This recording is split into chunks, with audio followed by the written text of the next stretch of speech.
आप देख रहे हैं भवानी टाइम्स। ओबीसी समाजापर्यंत खरी परिस्थिती पोहोचविण्यासाठी शरद पवार हे ओबीसींचे खरे मसीहा आहेत हे दाखवून देण्यासाठी ओबीसी मंडल यात्रा काढण्यात येत आहे। ही भव्य यात्रा तब्बल 14,722 किलोमीटर अंतर कापणार असून राज्यभरातील गावागावात जाऊन जनजागृती करणार आहे। राष्ट्रवादी ओबीसी सेलचे प्रदेश सरचिटणीस व कोकण प्रभारी राज राजपूरकर यांनी सांगितले की शरद पवार आणि छगन भुजबळ यांनी ओबीसींचा आवाज बुलंद केला।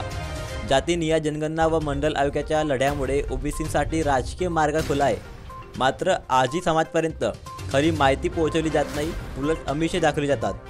त्यांनी पुढे स्पष्ट इशारा दिला की ही यात्रा कोणत्याही अडथळ्यांमुळे थांबणार नाही। जंगलातून, वाळवंटातून, नदीतून जावे लागले तरी आम्ही जाऊ। देवेंद्र फडणवीस तुम्ही किती अडवलं तरी ओबीसींची ही यात्रा प्रत्येक गावापर्यंत पोहोचेल आणि शरद पवार साहेब हे ओबीसींचे मसीहा आहेत हे सांगण्यात आम्ही कमी पडणार नाही, असे वक्तव्य त्यांनी केले। ही यात्रा विविध ठिकाणी परवानगी घेऊन आयोजित केली जात आहे।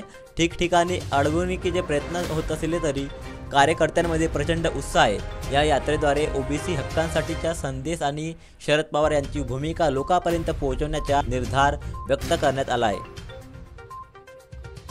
असं आहे की ओबीसीच्या आरक्षणाच्या संदर्भातली जनजागृती आहे। मंडल आयोग लागू झाला त्या दिवसापासून आजपर्यंतची जी वास्तविकता आहे ती वास्तविकता, जातीनिहाय जनगणना यासाठी एक मोठा लढा राष्ट्रवादी काँग्रेस पक्ष, शरदचंद्र पवार पक्ष आहे, ओरिजिनल पक्ष आहे, त्या पक्षाने भूमिका घेतली होती। केंद्रामध्ये सुप्रियाताई सुळे स्वतः संसदेमध्ये सातत्याने या विषयावरती बोलल्या, आवाज उठवला। अमोलजी कोल्हे स्वतः बोलले, आवाज उठवला। त्यावेळेला मला आठवतं की समीर भुजबळ देखील होते, त्यांनी देखील आवाज उठवला होता आणि जातीनिहाय जनगणनेचा लढा देखील लढला होता। त्यामुळे या सगळ्या गोष्टी ओबीसी समाजापर्यंत नेणं, ओबीसी समाजाला वास्तविकता सांगणं।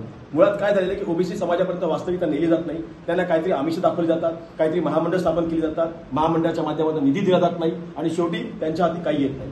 म्हणून या सगळ्या गोष्टी ज्या आहेत त्या सगळ्या गोष्टी समाजापर्यंत नेणं, वास्तविकता नेणं, समाजाला दाखवून देणं की ओबीसीचा खऱ्या अर्थाने मसीहा कोण आहे, तर ओबीसीचा मसीहा हे शरद पवार साहेब आहे। कारण शरद पवार साहेबांमुळे मंडल आयोग लागू झाला आणि ओबीसीच्या राजकीय आरक्षणाचा मार्ग खुला झाला।